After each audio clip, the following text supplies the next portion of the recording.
Okay, so welcome to another 30 minutes of our Bible study, and we still in the Law and the Prophets, Matthew book, chapter 5.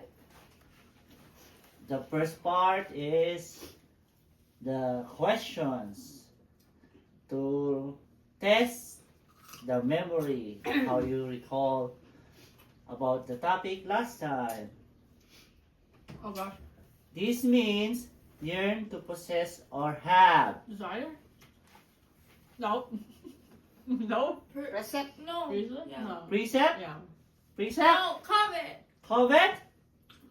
Agree, come on. Precept. Precept? Covet? Covet. Covet. Got you. Is it? It means surpassing all others very distinguished way. Like it's the very top. I this knew is that. Precept. I This knew is it. Preeminent. Huh? Preeminent. Precept. Preeminent, precept, covet. Wait, oh shit. This is the three terms we discussed last time, I right? say precept. Precept? Anong gano'n mga bet? Covet pa rin? Sulit? No, it's Precept, not. mama? Preeminent. Preeminent. Preeminent. See? Preeminent is like, Halisi. this I is feel like you the know, very right. top. Top. It's like the top of the rule, nothing above it. Okay? It confuses me because it says at the top and it says pre. Oh, yeah. Like before. Senyal ikaw na yan.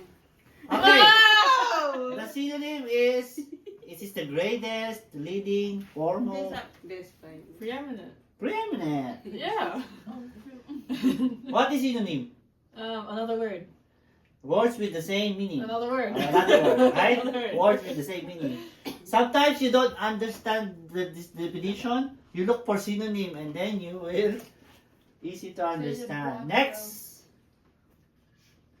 is a general rule intended to regulate behavior or thought. Precept. Covet. General rule, Oh no. precept. This is like Ma, you said we know Wait, that Covet. we know that this is the right rule. Everybody know this is the right one. Okay? Sige, tumapon yan dyan. Okay na. Desire, crave, or want. This and this together is so good. Ano? It tastes like This, something. hey, desire, crave, or want. Covet. Covet. So I was right. Kind of. It generally refers to divine instructions, command, or principles. Preeminent? No. Precept. not one bite. Oh. I said no. That's why I said no. No. It No. means having paramount rank, dignity, or importance. Paano nga? Covet. Wait a minute. Yeah. Principle, rule, core, doctrine, guidelines, law, ordinance. Precept. Precept. Covet? Oh. I don't know.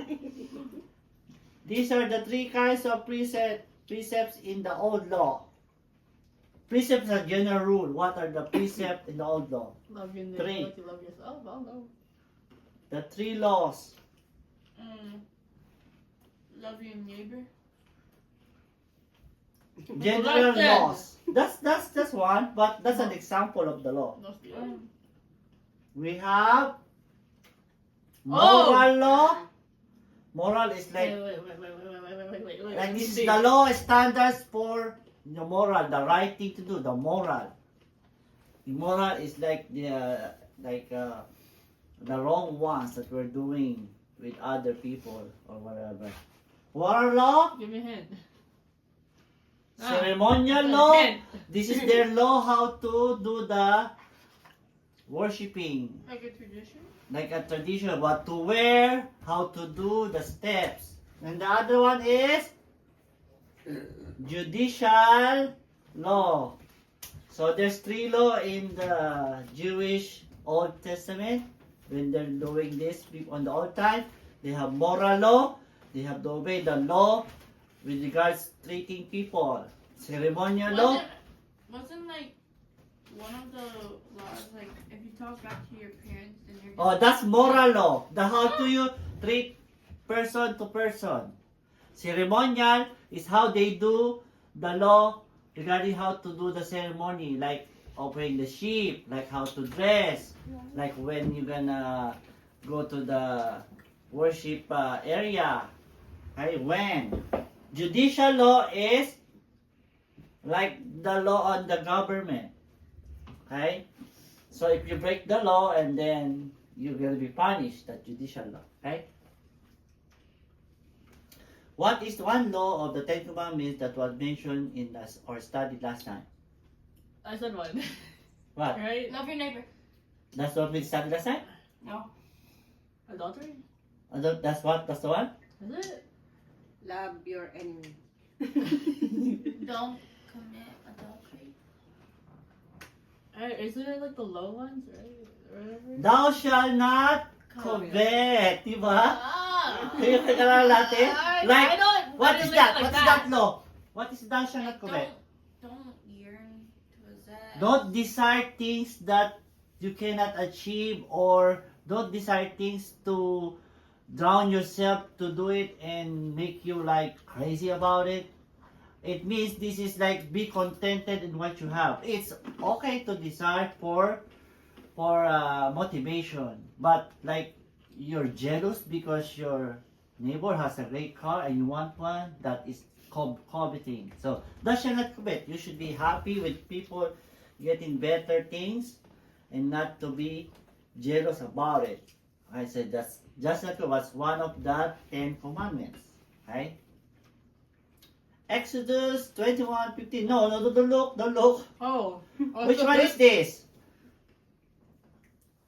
Second cursing a parent. Sure? No. Tingnan natin. Ah! No. Leviticus 20:13. Adultery. Adultery? Ma, agree? Homosexual. Homosexual Do act. that after. Hindi mo lang daw eh. Okay. Adultery. Leviticus 20:10. Adultery. Adultery. Deuteronomy Strike. 22:22. Oh, we believe that. Let me think. Adultery. Let me think. Anyone attacks their father or mother is to put to death. Exodus Exodus Sino 21. ba sa inyo? 15. 15? 15. Yeah. Ah. In the mouth found lying with a wife or another man, both shall die. 17. 17? Deuteronomy. Why you gotta say it like that? Because Deuteronomy is adultery. No, So that's, no. Why do they say Deuteronomy like that? Deuteronomy? anyone who curses father or mother is put to Exodus death. 21. Ha? Parang 21.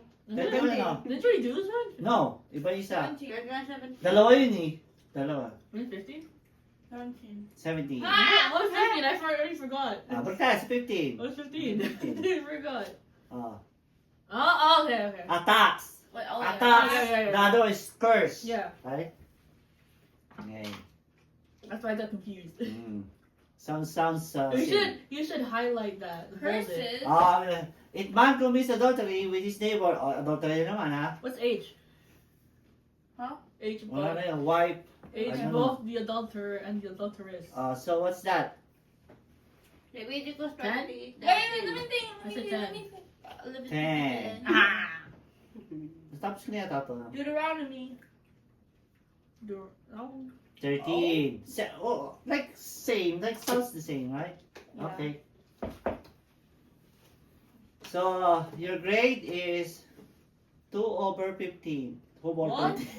How many did you get I answer? got like 7. Okay, 7/20 4. is still below 50%. 5 to 7. It's like 40. Dude, just try that. Tastes like Mama won't give me one. It tastes like Subway. Ah, hindi nubo. It tastes like Subway. I can't move it. Hindi Why? na kasing tanggal. There you go. Here. Just like put here. Ano ba? Are you both watching me? We know. Okay, let's continue now. What is this? What is this? Yeah, so I thought we did recap. recap. I thought we did. With the quiz. Preeminent. Is this the meaning surpassing or very top importance? It means it's like on the very top. Okay. Precept, we already discussed, is the general rule. Hobet means to possess, yearn to possess or have. And these are the verses we already discussed, Exodus, Leviticus,